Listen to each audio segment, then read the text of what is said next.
నమస్కారం ఫ్రెండ్స్. మీలో ఎంతమందికి ప్రతిరోజు ఉదయం నుండి రాత్రి వరకు పనిచేస్తున్న నెల ఆఖరికి వచ్చేసరికి బ్యాంక్ బ్యాలెన్స్ చూస్తే నీరసం వస్తుంది? మీ పక్కింటి వారు లేదా మీ క్లాస్మేట్స్ మీకంటే తక్కువ చదివిన ఈరోజు లగ్జరీ కార్లలో తిరుగుతూ వెకేషన్స్ ఎంజాయ్ చేస్తుంటే వీళ్లకెలా సాధ్యం అని ఎప్పుడైనా ఆలోచించారా? చాలామంది ఏమనుకుంటారంటే అదృష్టం బాగుంటేనే డబ్బు వస్తుంది, లేదా పెద్దల ఆస్తి ఉంటేనే సెటిలవుతాము అని. కానీ నిజం అది కాదు. డబ్బు అనేది ఒక ఫిజికల్ వస్తువు మాత్రమే కాదు, అది ఒక సైకాలజీ. ఒక మనిషి లక్షాధికారి కావాలా లేక మధ్యతరగతి వ్యక్తిగా మిగిలిపోవాలా అనేది అతని జేబులో ఉన్న డబ్బు నిర్ణయించదు, అతని మెదడులో ఉన్న మైండ్ సెట్ నిర్ణయిస్తుంది. ఈ వీడియో పూర్తయ్యేసరికి సంపదను సృష్టించే అసలైన రహస్యాలను మీరు తెలుసుకుంటారు. ఇది కేవలం మాటలు కాదు, మీ జీవితాన్నే మార్చేసే ఒక గైడ్ లాంటిది. సో ఎక్కడా స్కిప్ చేయకుండా చివరి వరకు చూడండి. పదండి, ఆ రిచ్ మైండ్ సెట్ ప్రయాణాన్ని లోతుగా మొదలు పెడదాం. మనం ఈ ప్రయాణంలో ముందుకు వెళ్లే ముందు అసలు మనలో ఉన్న పేద మనస్తత్వం అంటే ఏమిటో లోతుగా విశ్లేషించాలి. దీన్ని మనం పూర్ మైండ్ సెట్ అంటాం. ఇది ఒక అదృశ్య జబ్బు లాంటిది. ఇది మనల్ని ముందుకు వెళ్ళనివ్వదు. మరి దీనికి మందు ఏమిటి అంటే అది రిచ్ మైండ్ సెట్. ఈ రెండింటి మధ్య ఉన్న వ్యత్యాసాలను మనం ఒక్కసారి గమనిస్తే మీరు ఎక్కడ ఉన్నారో మీకే అర్థమవుతుంది. ముందుగా డబ్బు గురించి ఆలోచన చూద్దాం. పేద మనస్తత్వం ఉన్నవారు ఎప్పుడూ ఏమంటారంటే డబ్బు అన్ని అనర్థాలకు మూలమని చెప్తారు. డబ్బున్నవాళ్లంతా మోసగాళ్లు అని ఒక నెగిటివ్ ఫీలింగ్తో ఉంటారు.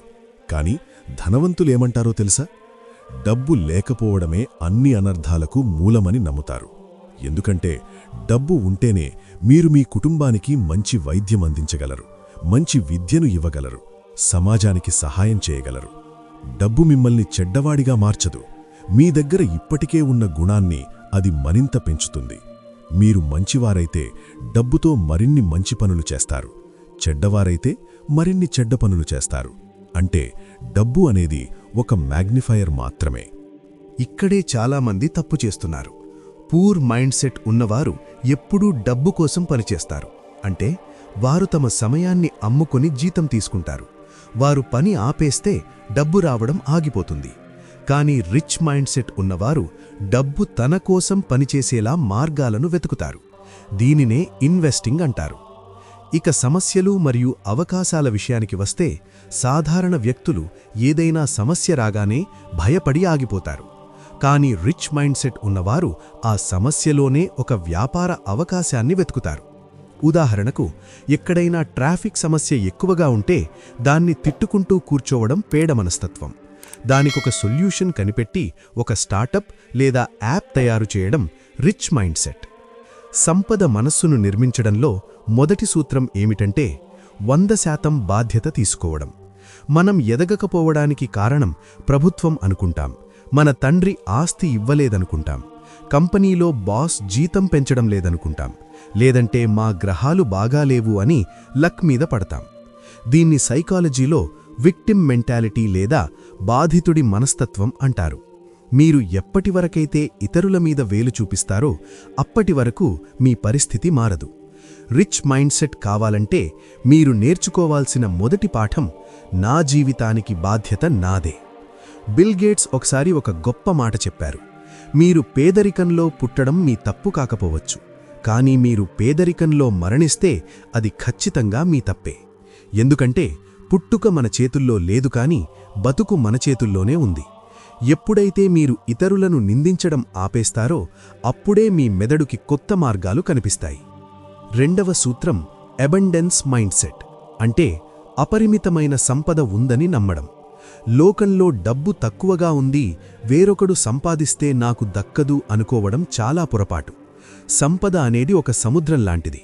సముద్రం దగ్గరికి వెళ్ళినప్పుడు మీరు చిన్న స్పూన్తో నీళ్లు తీసుకుంటారా లేక పెద్ద పైప్లైన్ వేసుకుంటారా అనేది మీ సామర్థ్యం మీద ఆధారపడి ఉంటుంది.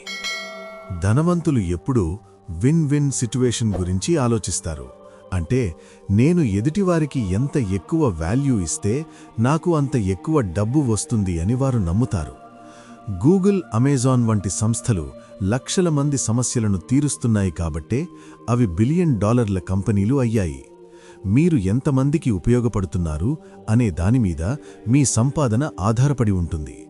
మూడవది చాలా ముఖ్యమైనది. అప్పు విషయంలో జాగ్రత్త. అప్పు అనేది ఒక కత్తిలాంటిది. దాన్ని సరిగ్గా వాడకపోతే మనల్ని మనమే గాయపరుచుకుంటాం. ధనవంతులు అప్పు చేస్తారు, కానీ ఆ అప్పుతో వారు మరింత డబ్బును సృష్టిస్తారు. దీన్ని గుడ్ డెట్ అంటారు. ఉదాహరణకు, ఒక వ్యక్తి అప్పు చేసి ఒక వ్యాపారాన్ని మొదలు పెడితే లేదా అద్దెకు వచ్చే ఆస్తిని కొంటే అది అతనికి ఆదాయాన్ని తెచ్చిపెడుతుంది. కానీ పేద మనస్తత్వం ఉన్నవారు బ్యాడ్ డెట్లో ఇరుక్కుపోతారు. అంటే కేవలం ఇతరులకు చూపించుకోవడానికి లోన్ పెట్టి ఐఫోన్ కొనడం, క్రెడిట్ కార్డు మీద బట్టలు కొనడం లేదా అవసరం లేకపోయినా కారు కొనడం వంటివి చేస్తారు. ఇవి మీ జేబులో నుండి నెల నెలా డబ్బును లాగేస్తాయి. రిచ్ మైండ్ సెట్ ఉన్నవారు ఆస్తులను సృష్టించడానికి అప్పును వాడతారు, విలాసాల కోసం కాదు. 4వ సూత్రం నిరంతర విద్య. చాలామంది కాలేజ్ డిగ్రీ రాగానే చదువు ఆపేస్తారు, కానీ నిజమైన విద్య అక్కడే మొదలవుతుంది. ధనవంతులు వారానికి కనీసం ఒక పుస్తకమైనా చదువుతారు. వారన్ బఫెట్ ఇప్పటికీ రోజుకు 500 పేజీలు చదువుతారు. వారు ఎంటర్టైన్మెంట్ కంటే ఎడ్యుకేషన్కి ఎక్కువ ప్రాముఖ్యత ఇస్తారు. పేద మనస్తత్వం ఉన్నవారు ఖాళీ సమయం దొరికితే టీవీ చూస్తారు లేదా సోషల్ మీడియాలో రీల్స్ స్క్రోల్ చేస్తారు. కానీ రిచ్ మైండ్ సెట్ ఉన్నవారు ఆ సమయంలో ఒక కొత్త స్కిల్ నేర్చుకుంటారు లేదా ఫైనాన్షియల్ మార్కెట్స్ గురించి అవగాహన పెంచుకుంటారు. మీ మెదడులో మీరు పెట్టే పెట్టుబడే అన్నింటికంటే ఎక్కువ రిటర్న్స్ ఇస్తుంది. 5వ సూత్రం ప్యాసివ్ ఇన్కమ్ లేదా నిష్క్రియ ఆదాయం. ఇది చాలా ఇంపార్టెంట్. నిద్రపోతున్నప్పుడు కూడా మీకు డబ్బు వచ్చే మార్గాన్ని వెతకకపోతే మీరు చనిపోయే వరకు కష్టపడుతూనే ఉండాలి. ఇది ప్రపంచంలోనే అత్యంత సంపన్నుడైన వారెన్ బఫెట్ చెప్పిన మాట. కేవలం జీతం మీద ఆధారపడడం చాలా రిస్క్, ఎందుకంటే ఆ ఉద్యోగం పోతే మీ ఆదాయం 0 అయిపోతుంది. అందుకే రిచ్ మైండ్ సెట్ ఉన్నవారు మల్టిపుల్ సోర్సెస్ ఆఫ్ ఇన్కమ్ని బిల్డ్ చేస్తారు. Stock market, real estate, YouTube, blogging లేదా ఒక బిజినెస్ సిస్టమ్. ఇలా ఏదో ఒక మార్గంలో మీరు లేకపోయినా మీ పని జరిగేలా చూసుకోవాలి. మీ సమయాన్ని అమ్మి డబ్బు సంపాదించడం కంటే ఒక సిస్టమ్ను క్రియేట్ చేయడం గొప్ప విషయం. 6వ సూత్రం పవర్ ఆఫ్ అసోసియేషన్. అంటే మన చుట్టూ ఉండే మనుషులు. ఒక సామెత ఉంది, మీరు ఎవరనేది మీ చుట్టూ ఉండే 5 వ్యక్తుల సగటు. మీ స్నేహితులు ఎప్పుడూ సినిమా ముచ్చట్లు, అమ్మాయిల ముచ్చట్లు, పార్టీలు లేదా జీవితం మీద ఫిర్యాదుల గురించి మాట్లాడుతుంటే మీ మైండ్ సెట్ కూడా అలాగే తయారవుతుంది. మీరు కూడా వారిలాగే సగటు మనిషిగా మిగిలిపోతారు. కానీ మీరు బిజినెస్ గురించి, కొత్త ఐడియాస్ గురించి, ఇన్వెస్టింగ్ గురించి మాట్లాడే వ్యక్తులతో ఉంటే ఆటోమేటిక్గా మీ ఆలోచన విధానం మారుతుంది. అందుకే ఎప్పుడూ మీకంటే తెలివైన వారు, మీకంటే ఎక్కువ సాధించిన వారితో స్నేహం చేయడానికి ప్రయత్నించండి. అది కుదరకపోతే సక్సెస్ఫుల్ పీపుల్ రాసిన పుస్తకాలు చదవండి. 7వ సూత్రం డిలేడ్ గ్రాటిఫికేషన్ లేదా ఓర్పు. ఈ రోజుల్లో అందరికీ ఇన్స్టెంట్ రిజల్ట్స్ కావాలి. ఈరోజు జిమ్కి వెళ్తే రేపే బాడీ వచ్చేయాలి. ఈరోజు ఇన్వెస్ట్ చేస్తే రేపే కోట్లు రావాలి. ఇది పూర్తిగా పేద మనస్తత్వం. ధనవంతులు ఎప్పుడూ లాంగ్ టర్మ్ గోల్స్ పెట్టుకుంటారు. వారు 5 నుండి 10 ఏళ్ల తర్వాత వచ్చే పెద్ద లాభం కోసం ఈరోజు చిన్న చిన్న సుఖాలను త్యాగం చేస్తారు. కాంపౌండింగ్ అనేది ప్రపంచంలో 8వ వింత. అది జరగాలంటే సమయం పడుతుంది. ఆ సమయం వరకు ఓపికగా ఉండటమే రిచ్ మైండ్ సెట్. ఒక హై వాల్యూ స్కిల్ నేర్చుకోండి. అంటే మార్కెట్లో ఏ పనికి ఎక్కువ డిమాండ్ ఉందో ఆ పనిని పర్ఫెక్ట్గా నేర్చుకోండి. ఒక సైడ్ హసిల్ మొదలుపెట్టండి. మీ మెయిన్ ఇన్కమ్తో పాటు చిన్నగా ఏదైనా వ్యాపారం లేదా ఆన్లైన్ వర్క్ స్టార్ట్ చేయండి.